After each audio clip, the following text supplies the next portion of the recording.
Addison County Fair and Field Days is a pretty popular fair in this state, and there's a lot of participants who come from out of state as well as from non-farming communities. So when they come here, they want to see the cows, they want to eat cotton candy, but they love to come through the 4-H youth hall to see what the 4-H kids are doing, and then we position ourselves here so that we can talk about what the parents of 4-H kids are doing.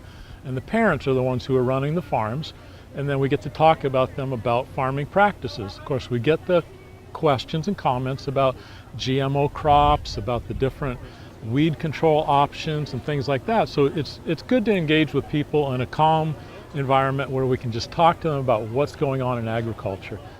This year we're kind of highlighting some no-till production because we've been working with farmers about cover crops and no-till. And so the water quality issues that are addressed by using no-till farming, of course, that's what we're talking about. We have displays, of course, with the stream table. You know, folks from the Sea Grant program are here to show off the stream table so we can learn about streams and how they move. The rainfall simulator shows how when we have a cover crop that we can clean up the water as it moves through the soil. We have a no-till corn planter here. We have a no-till grain drill here. So we have things to talk about, and we like to show farmers that. We have displays about corn crops, hay, soybeans, how to use pasture properly. But really it's about having people stop and talk to us about what are farmers doing, how are they doing, because everybody knows we're having a bad year this year. It's been very wet. Unfortunately, maybe a third of the corn in Addison County never got planted, or it looks very bad. So people are concerned about that because the hay crop isn't doing as well, the corn crop isn't doing as well, and we want to see these farmers survive. When I first started an extension over 30 years ago, there wasn't this display here, there was just some hay in a contest. So we built it into an educational display. The farmers are the ones who bring in their crops to show off. They have a little competition with corn and hay and soybeans, but they like it because it gives us a backdrop to talk to the public about what they're doing for farming. They like it because they can come visit with us about their farming products, and believe it or not, I mean, a blue ribbon does mean something. Because we run the crop exhibit here at Addison County Field Days, the farmers all come to check out who won blue ribbons, and so we try and have something that they'll be drawn to, and something new for them to see, and something that we've been working with recently. So we've been bringing our no-till drills, which we see, and farmers really love to look at those, but then we try and bring something new to see for the farmers as well. But the second audience really is the public, and we see by far more members of the public here at Field Days than we do farmers. And so we're also just trying to introduce people to what are the basics even of what are the crops our farmers are growing. People don't even always understand that. And then what are the kinds of equipment and technology that farmers use in order to grow their crops in a responsible way. And so people are always very intrigued. Everyone's intrigued by equipment, so especially at Field Days. So it's a good kind of starting point to talk to them about that kind of stuff, about, well, it's not just a regular corn planter, it's a no-till corn planter with a roller crimper for the cover crop, and then we can start talking about soil health and why that's important and how our farmers are really trying to address those soil health issues and water quality issues. When people leave here, the public, they leave knowing more about farming in Addison County and in Vermont, more about the crops and why, like when they drive past the field of corn, what's really happening out there, and also about what our farmers are doing to really protect the environment and water quality.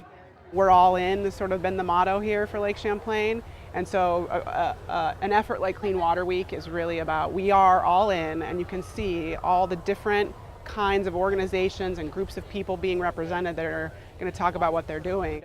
And when we do that, I think people walk away from those events impressed by how much gets taken into account when a farmer does something, whether it's planting a field of corn, when to bale their hay, what they feed their cows, and what they do to protect water quality. People are really like, wow, I had no idea that all these things got taken into account before the farmer could make that decision. So.